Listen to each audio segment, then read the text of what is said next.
이 사진 한 장으로 K9이 세계를 정복했다는 것을 알 수 있었다. 최근 해외에서 진행되고 있는 K9 자주포의 훈련이 화제가 되고 있습니다. 한국에서 개발하고 생산한 K9 자주포가 지구 반대편에 있는 국가에서 운용되면서 특히 K9을 운용하고 있는 국가들끼리의 연합훈련까지 진행되고 있는 상황인데요. 전세계로 휩쓸고 있는 K9이 앞으로 서방진영 첨단 자주포가 될 수 있다는 충격적인 분석도 나오고 있는데 빠르게 한번 파헤쳐보겠습니다. Let's get it!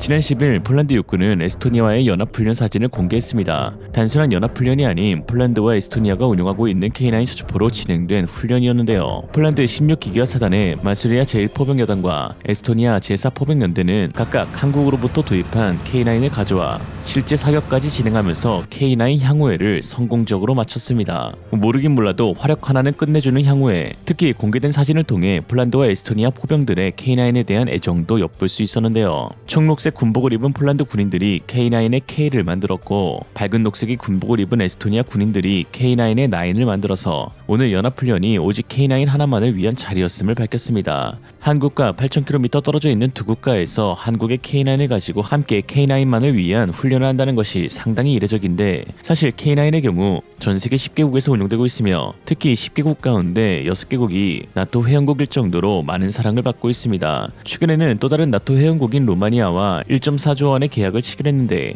당시 독일의 펜자오비치 2000, 튀르키예의 피르티나와 같은 나토 회원국들의 경쟁품을 제치고 선택받은 것이라 더욱 뜻깊었죠. 여태까지의 K9 누적 수출 총액은 무려 13조 원이 넘어섰습니다. 이제 가히 명실상부 나토 표준 자주포라고 불려도 손색이 없는데요. 도입 대수에서는 전 세계 점유율 70%를 기록할 만큼 단연 압도적이죠. 한국의 자주포가 나토의 표준이 된다는 것은 참 믿겨지지 않을 정도입니다. 특히 매년 진행되고 있는 K9 유저 클럽에는 나토 회원국들이 중심국이 되어 유럽에서 진행되고 있는데요. 2023년에는 노르웨이, 2024년에는 핀란드에서 열렸으며 특히 이 자리에 운용국뿐만 아니라 미국과 캐나다와 같은 나토 회원국들도 옵서버 자격으로 참가하여 회원국 간 포병대대의 상호 운용성이 얼마나 중요한지 느낄 수 있었습니다. 이런 상황 가운데 나토 내 최대 영향력을 발휘하고 있는 미국 역시 K9 자주포를 도입할 가능성이 매우 높아지고 있는데요. 최근 한화 에어로스페이스는 미국 육군 자주포 대규모 수주 발판을 마련했습니다. 지난 14일 미 육군은 자주포 성능 시연을 위해 한화 에어로스페이스의 미국 생산법인 한화 디펜스 USA를 비롯한 글로벌 방산기업 5곳과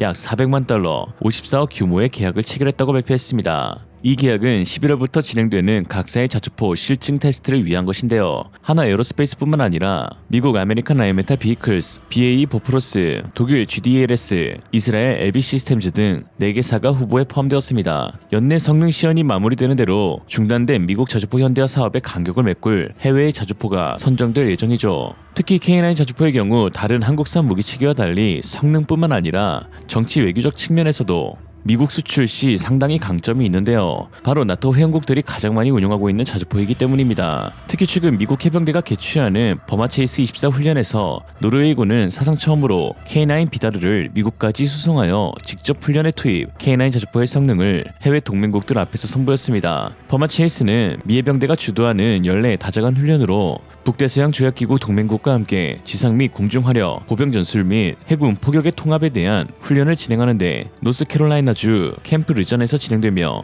참여하는 나토 동맹국에는 노르웨이, 스웨덴, 네덜란드, 프랑스, 영국, 핀란드가 있습니다. 그리고 이번 2024 버마체이스 24 훈련에서는 처음으로 K9 비다르 자주포가 유일하게 자주포로 참가하여 두각을 나타내었습니다. 노르웨이 K9은 고성능과 장거리 사격 능력을 바탕으로 나토 동맹국들과의 협력에서 중요한 역할을 했는데요. 다른 국가들은 주로 다양한 형태의 보병 전술 및 해상포 사격 훈련을 수행했지만 K9은 자주포를 사용한 유일한 화력 지원 자산으로 훈련의 다양한 시나리오에서 실질적인 전술 화력 지원을 제공했습니다. 미 해병대는 K9 비다르 자주포에 대해 매우 긍정적인 평가를 내렸는데 특히 155mm 자주포의 강력한 사거리와 고속 연사 능력은 미 해병대의 작전 요구를 충족시키기에 충분하다는 평가를 받았습니다. 훈련 중 보여준 K9의 기동성은 미 해병대가 추구하는 유연하고 기동력 있는 화력 지원과 일치했으며 다양한 환경에서도 안정적인 성능을 유지하는 것이 큰 장점으로 꼽혔죠. 이에 캡틴 퀸드보이드 사령관은 K9은 장거리에서의 정밀 타격 능력을 훌륭하게 발휘했다면서 이 자주포는 신속하고 안정적인 화력 지원을 제공하면서도 높은 기동성을 유지하기 때문에 공격 및 방어작전 모두에서 귀중한 자산이 된다고 덧붙였습니다. 그러면서 K9의 또 다른 뛰어난 점은 다국적 환경에서의 적응력인데 다양한 지형에서 효과적으로 작전을 수행하면서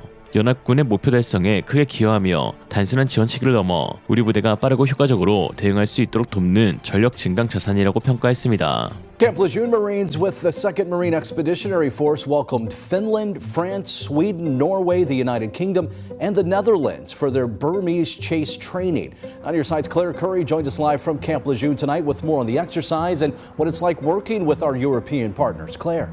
6 NATO allies have spent the last 5 weeks with Marines working to support one another.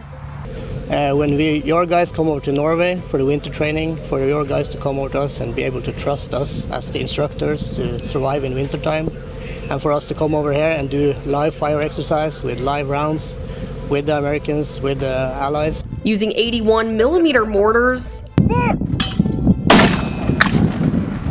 and the 155mm howitzer system. So it's not just a single country working with the United States, it's all the countries kind of meshing together and working on the different tactics, and procedures, and kind of having all those systems to be interoperable.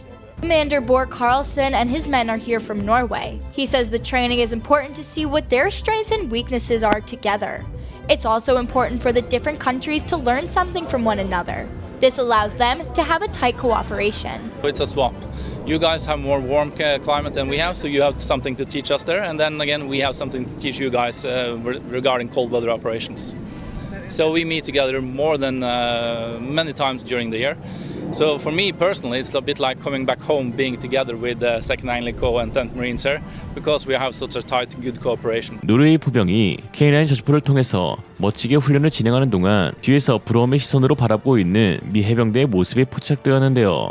미 해병대의 경우 현재 궤도형 저주포를 보유하고 있지 못하고 있습니다. 주로 견인식 곡사포와 박격포를 사용하고 있는데요. 대표적인 곡사포로는 M777 155mm 곡사포이며 81mm 및 120mm 박격포가 유일한 포병 자산입니다. 미국은 그동안 여러 정치적 기술적 문제로 인해 포병 체계의 개량이 미루어지면서 현대화가 빠르게 진행되지 못했습니다. 특히 에르카 사업은 2018년에 시작되어 155mm 포탄을 기존보다 훨씬 멀리 발사할 수 있는 시스템을 개발하는 것을 목표로 하였는데요. 60년 넘게 39구경을 사용하고 있는 팔라딘 자주포에서 갑자기 확 늘려 무려 58구경 포신을 장착해 70km 이상의 사거리를 구현하려 했었죠. 그러나 너무 퀀텀 점프였던 것일까요? 여러 테스트 과정에서 기술적인 문제들이 발생했습니다. 주요 문제로는 비교적 적은 발사 횟수에도 불구하고 포신에 심각한 마모가 관철되었고, 미 국방부는 제주사인 BA 시스템이 이를 해결하지 못할 것이라 판단하여 결국 2024년 이 사업이 공식적으로 중단되었습니다. 그리고 하나 에어로스페이스는 에르카 사업 중단으로 발생한 공백을 K9 썬더 자주포로 채우겠다고 제언하고 있는 것이죠.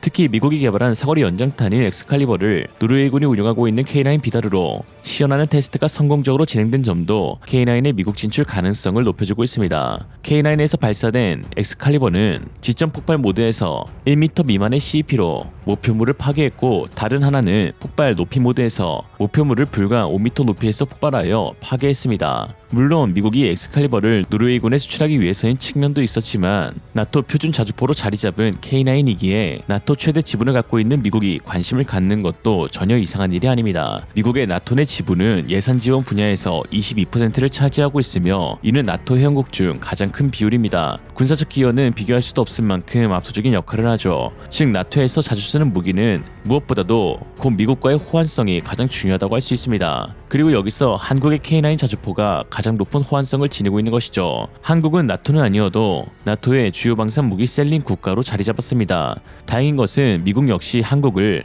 경쟁국이 아닌 우호적 협력국으로 바라보고 있다는 것인데요. 미 국무부 대변인은 긴박한 수요를 맞추기 위해서는 공동 생산 능력을 늘리는 것이 중요하며 효율성을 높이고 글로벌 생산을 확대하며 낮은 비용으로 생산 품질을 유지할 수 있는 창의적 방법을 찾기 위해 한국을 포함한 유럽연합, 나토 및 기타 글로벌 파트너와 긴밀히 협력하는 것이 중요하다고 강조했습니다. 러시아는 북한 군인들까지 데려다가 방패막이로 사용하고 있는 형국이니 나토의 군사력 증진을 위해서 한국이 무기를 팔아주기만 한다면 고마운 상황이죠. 오늘 한 줄 평, 그래도 솔직히 K9이 나토 표준은 아니다. 지구 표준이다. 이상으로 리얼리즘이었습니다. 여러분의 생각은 어떠신가요? 현명하고 지혜로운 여러분의 의견을 지금 댓글에 남겨주세요. 감사합니다.